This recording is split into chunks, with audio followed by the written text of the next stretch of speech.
Hola, muy buen día. Es una bendición estar enfrente de ti. Es una bendición siempre servir a nuestro Dios en cualquier circunstancia y es un privilegio también.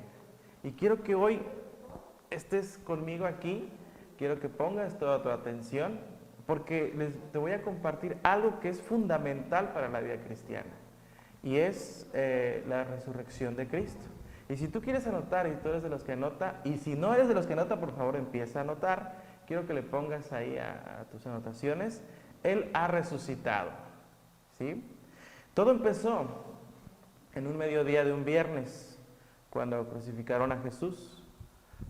En la escritura viene, pero hay una parte que dice que todos los discípulos lo dejaron, excepto uno. Tú recordarás, si leíste la Biblia, incluso viste la película o tienes una noción. Yo te invito a que te acerques más a la Biblia y conmigo empieces a descubrir aún más lo que Dios siempre tiene para ti. Acuérdate de los discípulos, solamente uno se quedó. Uno lo entregó por aprecio de un esclavo. Después, sin que se dieran cuenta muchos, se ahorcó. Otro que si no conociéramos su historia o su película final, dijeras, ¿cómo es posible que lo haya negado? ¿Cómo es posible que al tenerlo cerca, al convivir con él, al estar en contacto con el mismo Jesús, cuando le dijeron, tú eres de ellos, tú eres como ellos, tu misma manera de hablar te delata que eres de ellos, de ese tal Jesús? Y este discípulo dijo que no lo conocía. Mas se acordó de las palabras de Jesús cuando le dijo que lo iba a negar. Y después se fue, huyó despavorido, huyó triste, huyó y solamente lloraba amargamente. Pero uno se quedó, que era Juan. Presenció lo que sucedía en la cruz, cada respiración agonizante, cada respiración que Jesús daba en la muerte, era un paso más a la muerte, era un tiempo más. Y Juan vio que al igual que a lo mejor sus otros discípulos, igual más a lo lejos, percibía que el mundo de tinieblas, que la oscuridad, que el enemigo, habían vencido al Hijo de Dios. Cualquier persona sin tener como nosotros ahora la historia real, la Biblia, hubiera imaginado lo mismo que Juan, que sus discípulos que al verse desconsolados, al ver que su maestro, que su guía, que aquel hombre que hacía milagros, prodigios y que sabían que era el Hijo de Dios, había muerto. Mas sin embargo, ni ellos imaginaban lo que espiritualmente estaba pasando más allá de sus ojos, que era simple y sencillamente algo fundamental como en nosotros como cristianos, que es el creer en la resurrección. Y esa escena en la oscuridad, el enemigo y la muerte derrotando a Jesús a los ojos naturales, ¿a poco no te pasa a ti? En mi caso, esa oscuridad, cuando estoy a obscuras, es cuando generalmente tropiezas. ¿No te ha pasado que estás en tu casa y por no encender la luz, caminas a obscuras y pegas en tu dedito? Y así nos pasa también espiritualmente. Cuando tú te apartas de la luz de la Biblia, de la luz de lo que Dios tiene para nosotros y de los mandamientos, de los preceptos que tiene Dios para nosotros, te alejas de la luz y poco a poco vas a la oscuridad. Y eso pasa, vas a tropezar. Y esos tropiezos te van a traer dolor, igual que en el dedo, espiritualmente. ¿Y qué es lo que pasa con el maligno, con el enemigo? Él viene a robar, matar, destruir, dice la palabra. Y entonces, ¿cómo no tenerle,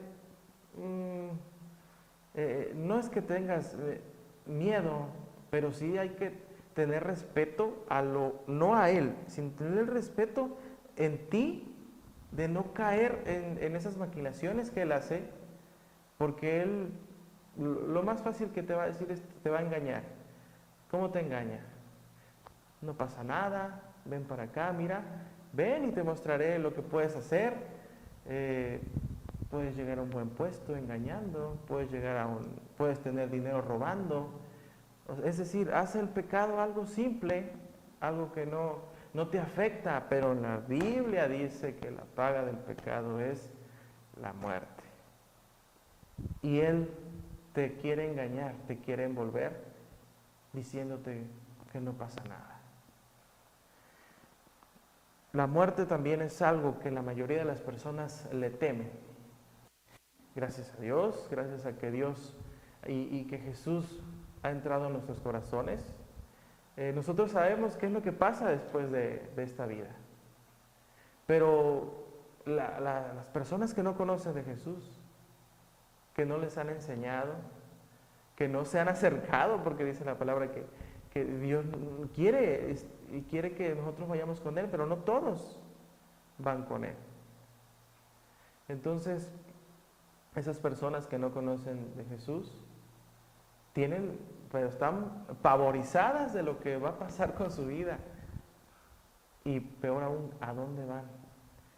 Y también el enemigo se ha encargado de engañarlos. ¿Qué es lo que pasa? ¿No te ha pasado a ti que fallece alguien y lo primero que dicen que está en mejor vida, que está en el cielo, que está en la presencia del Señor? ¿Eso es cierto?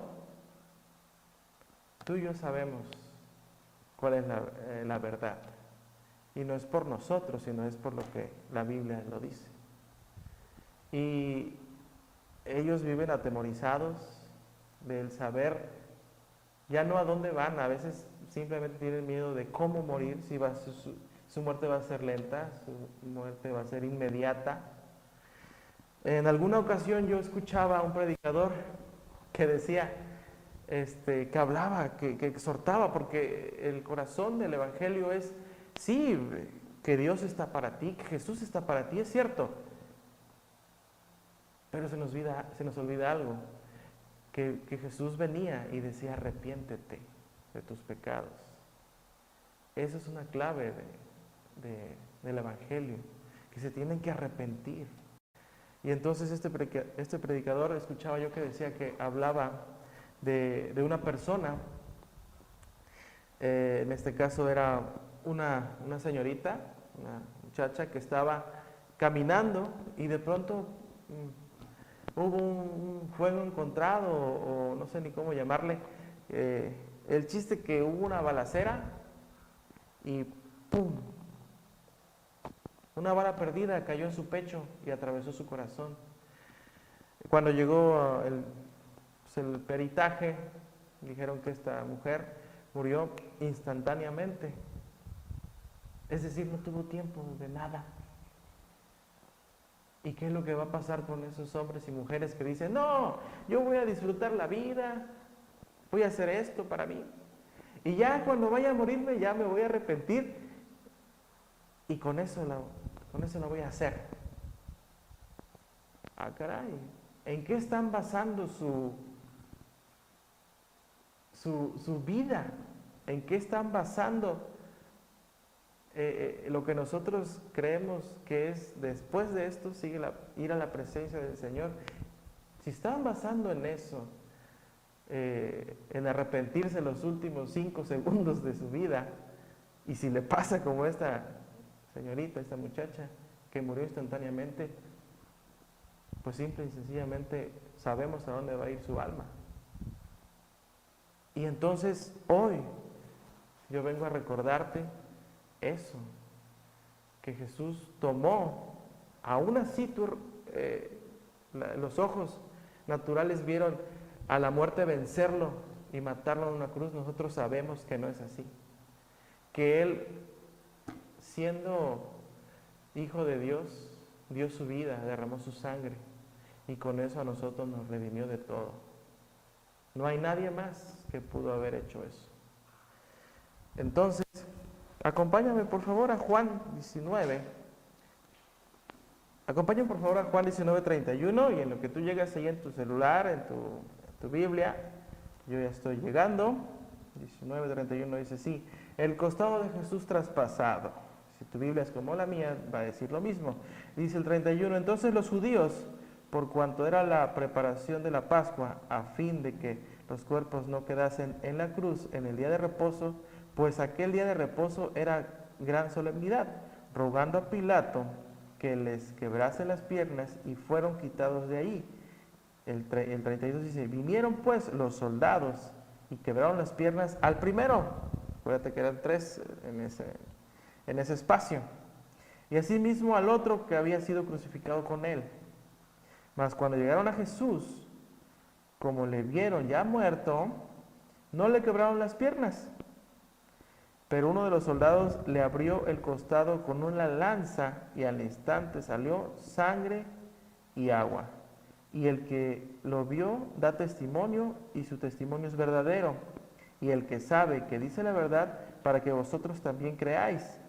El 36, porque estas cosas sucedieron para que se cumpliese la escritura, no será quebrado hueso suyo. Entonces, dice aquí al final dice, porque estas cosas sucedieron para que se cumpliese la escritura, no será quebrado hueso suyo. Eso es una. En aquellos tiempos, dicen los eruditos, que cuando tenían que acelerar la muerte en la cruz, iban con las piernas. Si ya de por sí estaba el hombre molido, el hombre, pues ya nada más era cuestión de tiempo que diera su último respiro. Para acelerarlo, con más dolor, era quebrar las piernas. ¿Y qué pasaba? Cuando le quebraban las piernas, eran las piernas un conducto en donde le fluía aún más rápido y más fuerte la sangre, es decir, quebrando de las piernas era con seguridad que se iba a desangrar e iba a acelerar la muerte. Pero dice aquí, porque estas cosas sucedieron para que se cumpliese la escritura, y no será quebrado hueso suyo. En este momento se está cumpliendo la escritura. Por eso es que la Biblia es verdadera. Por eso es que la Biblia no tiene errores. Y quiero que me acompañes, por favor, a Isaías. A Isaías 53:13. Isaías, los eruditos dicen que tiempo atrás fue escrita esta profecía por él. Y fue dentro de 700 y 800 años, más o menos, aproximadamente. Y mira conmigo, lee conmigo, por favor, 52:13. Mira, mi siervo tendrá éxito, será levantado y puesto muy alto, así como muchos se asombraron de él. Al ver su semblante tan desfigurado que había perdido toda apariencia humana, así también muchas naciones se quedarán admiradas. Los reyes, al verlo, no podrán decir palabra, porque verán y entenderán algo que nunca habían oído. 53. ¿Quién va a creer lo que hemos oído? ¿A quién ha revelado el Señor su poder? El Señor quiso que su siervo creciera como planta tierna, que hunde sus raíces en la tierra seca. No tenía belleza ni esplendor, su aspecto no tenía nada atrayente. Los hombres lo despreciaban y lo rechazaban. Era un hombre lleno de dolor, acostumbrado al sufrimiento, como alguien que no merece ser visto. Lo despreciamos, no lo tuvimos en cuenta. Y sin embargo, Él estaba cargando con nuestros sufrimientos, estaba soportando nuestros propios dolores. Nosotros pensamos que Dios lo había herido, que lo había castigado y humillado, pero fue traspasado a causa de nuestra rebeldía. Fue atormentado a causa de nuestras maldades. El castigo que sufrió nos trajo la paz y por sus heridas alcanzamos la salud. Todos nosotros nos perdimos como ovejas, siendo cada uno su propio camino, pero el Señor cargó sobre él la maldad de todos nosotros. Fue maltratado, pero se sometió humildemente y ni siquiera abrió la boca. Lo golpeaban, le humillaban, rey de los judíos le decían, y él no abría la boca. Lo llevaron como cordero al matadero y él se quedó callado sin abrir la boca, como una oveja cuando la trasquilan. Se lo llevaron injustamente y no hubo quien lo defendiera. Nadie se preocupó de su destino. Lo arrancaron de esta tierra, le dieron muerte por los pecados de mi pueblo. Lo enterraron al lado de los hombres malvados, lo sepultaron con gente perversa, aunque nunca cometió ningún crimen. Él sigue siendo el único que no ha pecado. Ni hubo engaño en su boca. El Señor quiso oprimirlo con el sufrimiento, y puesto que Él se entregó en sacrificio por el pecado, tendrá larga vida. Y llegará a ver a sus descendientes por medio de Él. Tendrá éxito los planes del Señor. Después de tanta aflicción verá la luz y quedará satisfecho al saberlo. El justo siervo del Señor liberará a muchos, pues cargará con la maldad de ellos. Por eso Dios le dará un lugar entre los grandes y con los poderosos participará del triunfo, porque Él se entregó a la muerte y fue contado entre los malvados, cuando en realidad cargó con todos los pecados, que muchos, e intercedió por los pecadores. Quiero que te des cuenta lo que hace entre 700 y 800 años un profeta hablaba de Jesús. Un profeta ponía en la Biblia lo que iba a pasar con la pasión de Jesús. Por eso es que la Biblia es infalible. Por eso es que tanto tú como yo, como cualquier persona, tiene una guianza en la Biblia.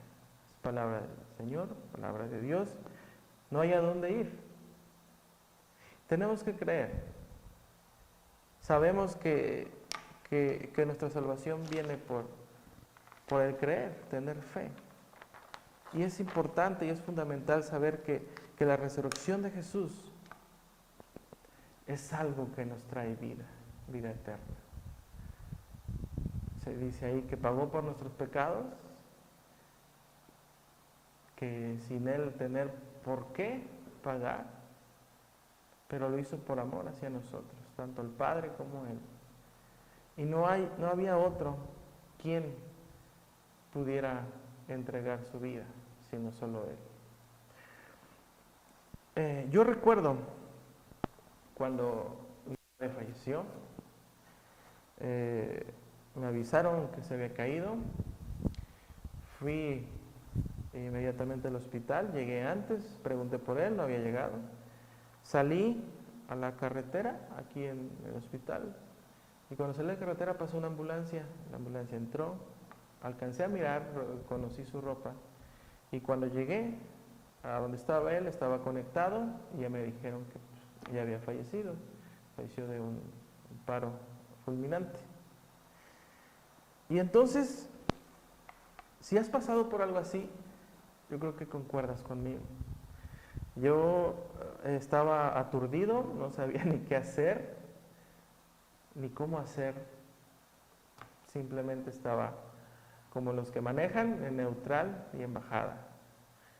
Pero algo sí recuerdo que estuvieron personas esenciales y principales en mi vida y yo los recuerdo. No quiero mencionarlos porque me van a faltar personas, pero a lo que voy es esto. Cuando algo pasa así en tu familia, hoy en día hay personas profesionales, hay personas que tienen ese oficio, en el caso mío se acercó una persona y se presentó, mira, soy de tal funeraria, te ofrezco mis servicios, tú no te preocupes, nada más dame el nombre de tu papá y yo me encargo. Y sí es cierto. Y esta persona se acercó y me ofreció sus servicios. Y la verdad es que es cierto. Yo en ese momento estaba como aturdido, tenía un sonido en mi cerebro, en mi cabeza, que no me dejaba pensar con frialdad. Entonces, esta persona se hizo cargo, hizo sus llamadas pertinentes,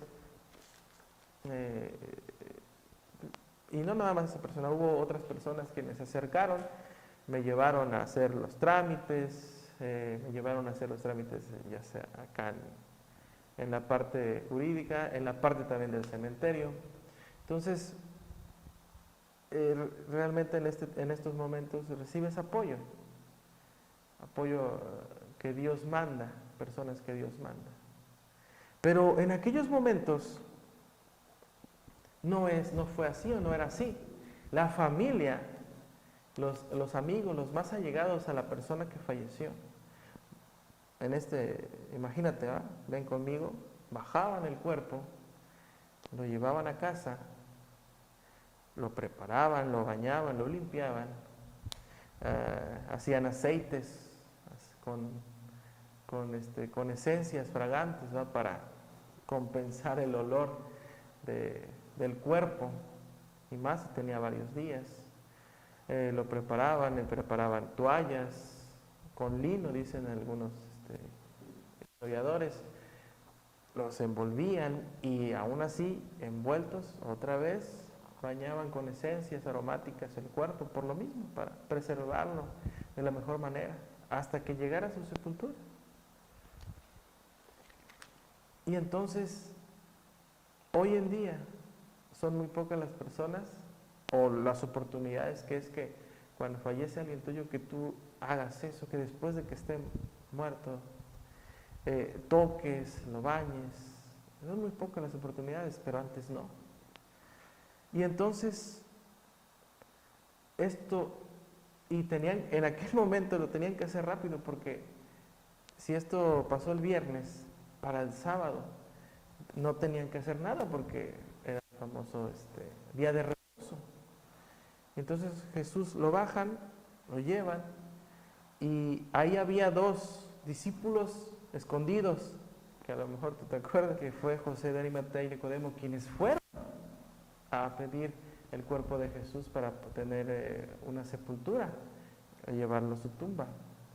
Entonces fueron, pidieron y les otorgaron ese deseo. Entonces ya fue que bajaron, las mujeres prepararon el cuerpo y lo llevaron a la tumba. Y quiero que me acompañes, por favor, a Mateo 27, 63.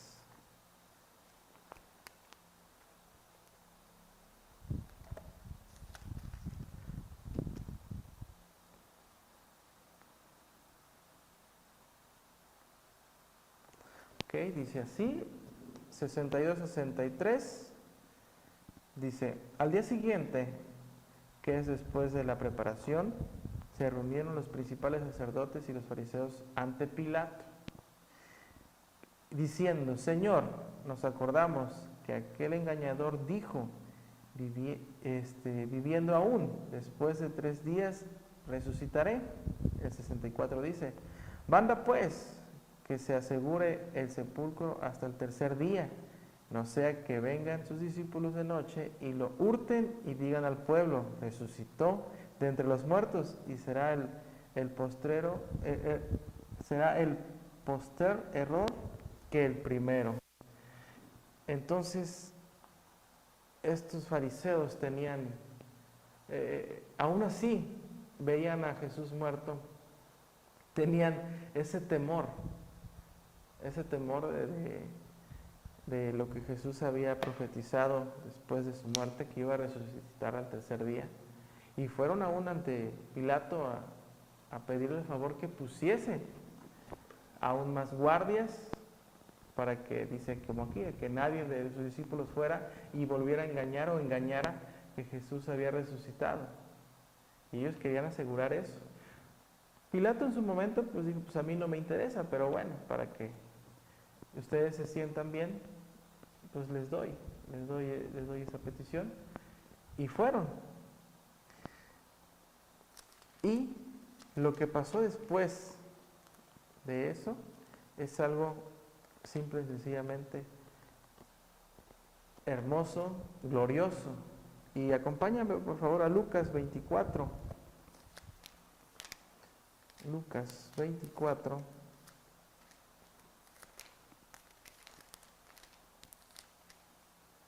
Ahí en tu celular, en tu Biblia, dice así, del 1 al 12.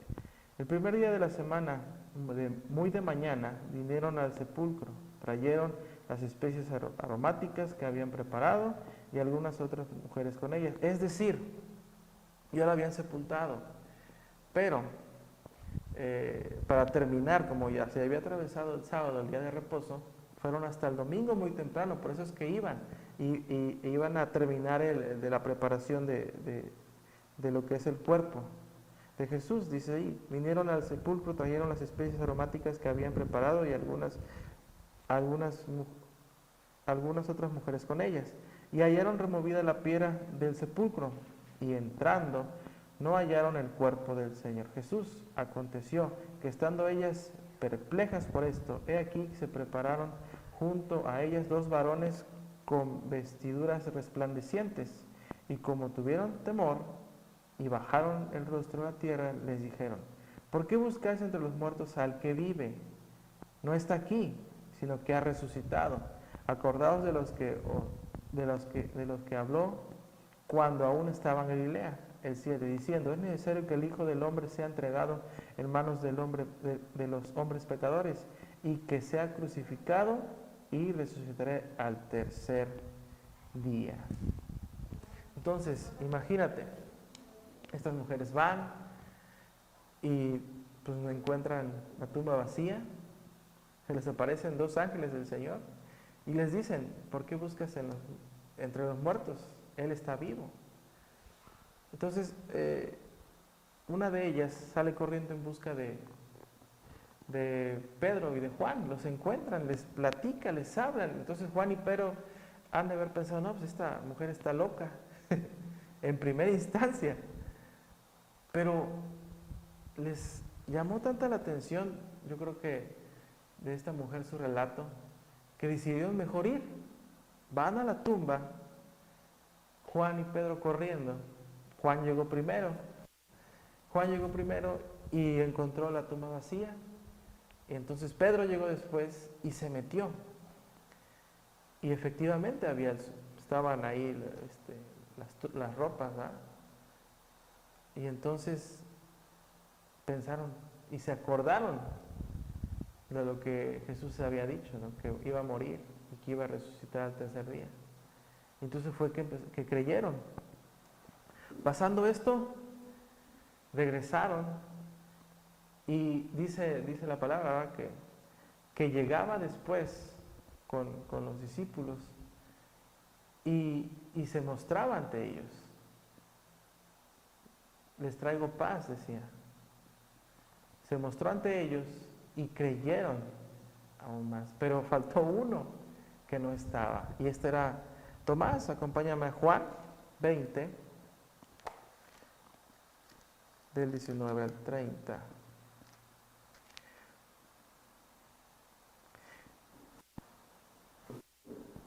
Y dice así, cuando llegó la noche de aquel mismo día, el primero de la semana, estaban las puertas cerradas en el lugar donde los discípulos estaban reunidos, por miedo a los judíos. Vino Jesús y puesto en medio les dijo, paz a vosotros. Y cuando les hubo dicho esto, les mostró las palmas y el costado, y los discípulos se regocijaron viendo al Señor. Entonces Jesús les dijo otra vez, paz a vosotros. Cuando me envió al Padre, así también, como me envió el Padre, así también yo os envío. Y habiendo dicho esto, sopló y les dijo, recibid al Espíritu Santo. A quienes remitiréis los pecados, les son remitidos, y a quienes se los retuvieres, les son retenidos también. Y el 24 dice, pero Tomás, uno de los 12, llamado Dimino, no estaba con ellos cuando Jesús vino. Les dijeron, pues, los otros discípulos, al Señor hemos visto. Y Él les dijo, si no viere en sus manos la señal de los clavos, y metiere mi dedo en lugar de esos clavos, y metiere mi mano en el costado, no creyere. Entonces imagínate lo que pasaba en la mente de Tomás. Ver a Jesús, quizá a lo lejos, verlo morir, haberlo visto humillado, golpeado, molido, bajar de la cruz muerto, cuando le atravesaron con la lanza al costado. Entonces, todo su mundo se ha de haber caído. Todo lo que él pensaba de ver a un Mesías glorioso, en su mente debe haber caído y de haber dicho, no valió la pena. ¿Dónde está el Mesías? Y todo esto pasaba en su mente. Y imagínate que le dijeron, no, pues vimos a Jesús. Lógicamente, lo más lógico era que no lo creyera. Pero mira qué dice el 26, perdón. 8 días después, es decir, pasaron todavía 8 días, estaban otra vez sus discípulos dentro, y con ellos Tomás. En esta ocasión ya estaba Tomás. Llegó Jesús, estando las puertas cerradas, y se puso en medio y les dijo, paz a vosotros. Otra vez paz.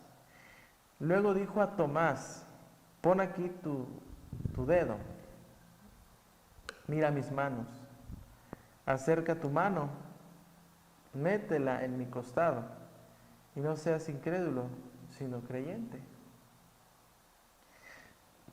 Y yo creo que Jesús no era para exhibirlo, no era sino para animarlo, porque dice aquí, no seas incrédulo, sino creyente. Nunca le dijo, hombre, no tienes nada de fe, sino era para animarlo. Y entonces Tomás respondió y le dijo, Señor mío y Dios mío. El 29, y Jesús le dijo, ¿por qué me has visto, Tomás, creíste? Bienaventurados los que no vieron y creyeron. Entonces, para terminar con lo que te vine a compartir hoy, quiero que tú me digas, no es cierto, que tú te digas a ti mismo, que tú te respondas a ti mismo. ¿Qué persona eres? ¿Eres de los que creen, como estas mujeres, como María, como estas mujeres que fueron al sepulcro y no vieron nada? Se les apareció a los ángeles una revelación que Jesús había resucitado, y creyeron casi instantáneamente por la revelación. ¿O eres como Juan y Pedro, que dudaron, pero no se quedaron con la duda y fueron al sepulcro y lo vieron vacío y vieron las evidencias indirectamente y creyeron? ¿O eres como Tomás, válido también, pero no crees, no creíste y necesitas evidencias tangibles para creer? ¿O de plano eres como estos guardias que están? Acompáñame por favor a Mateo 28. Mateo 28, 11-15 dice así: mientras ellas iban, he aquí unos de la guardia fueron a la ciudad y dieron aviso a los principales sacerdotes de todas las cosas que habían acontecido. Acuérdate que habían mandado unos guardias para que ninguno de los discípulos de Jesús fueran y sacaran el cuerpo de la sepultura. Y esos guardias, dice aquí, que fueron a la ciudad y reunidos con los ancianos y habitado consejo, dieron mucho dinero a los soldados. O sea, es decir, fueron con los ancianos y les dieron el consejo de que no dijeran nada, y aparte les dieron dinero, diciendo: decid vosotros, sus discípulos vinieron de noche y lo hurtaron estando nosotros dormidos. Y si esto lo oyere el gobernador, nosotros le persuadiremos y os pondremos a salvo. Y ellos tomaron el dinero, hicieron como les habían instruido. Este dicho se ha divulgado entre los judíos hasta hoy en día. Es decir, hay unas personas que, como estos guardias, vieron, dice la palabra, que vieron como un ángel resplandeciente que bajaba del cielo, quitaba la piedra, se posaba en la piedra este ángel. Hubo un temblor, vieron ese acontecimiento angelical que Dios provocó y decidieron callarse, recibieron dinero y mintieron. Decían ahí que tenían que decir que fueron los discípulos de noche mientras ellos dormían y por eso es que no hallaron el cuerpo. Y eso no fue así. Entonces, ¿qué clase de persona eres? ¿Crees? ¿Necesitas evidencia para creer? ¿O necesitas una evidencia que puedas tocar para creer? ¿O de plano no crees? Y aunque veas, sigues sin creer. Entonces yo te animo a que creas, como dice Jesús. Quiero que me acompañes, por favor, a Juan 20, 29. Está ahí muy cerquita, ya para terminar.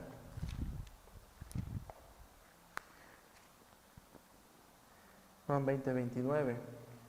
Tienes que creer, como te dije al final. Y algo hermoso de lo que creo yo que es esto.